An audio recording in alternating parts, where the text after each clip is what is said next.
Why do you think it is? And we'll talk more about the future, but where are we now and where have we come from?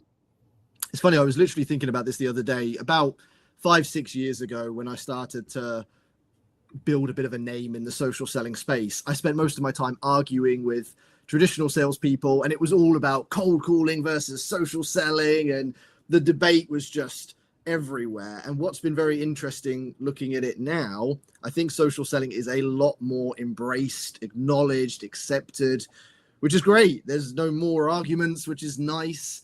So there's more people doing it. The flip side of that is what we have is a lot of companies telling their salespeople to social sell, and essentially the same way they do a lot of other sales activities, it tends to revolve around connecting, spamming, sending these copy and pasted sales pitch messages. And it's just this sort of the same way people make cold calls. It's here's a list of numbers, here's a script, just go and make tons and tons of calls. And it's the same thing. Here's a LinkedIn message, go and spam it out to anyone you can, and let's see what sticks. And that's the state of social selling right now. I'm happy that we've got more people accepting it and it's embraced, but we now need to work on helping people understand the better way to do it, the more professional, authentic, genuine way.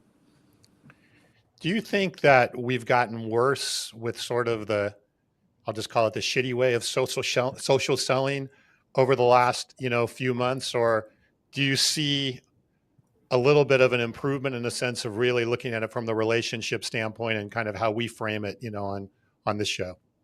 I see two sides. The positive side, I see a lot of salespeople creating good content, and that's a massive improvement. It's really nice to see salespeople putting out authentic posts, sharing their stories, giving value.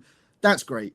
I think messaging has got a lot worse. And funnily enough, I've had a few messages come in today from founders of companies. So not even just salespeople, founders of companies pitching investment.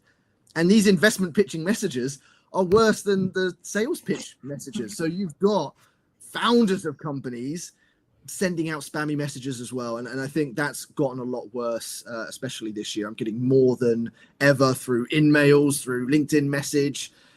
So that's probably the bigger problem. But in the positive side of things, content and personal branding seems to be, on the up.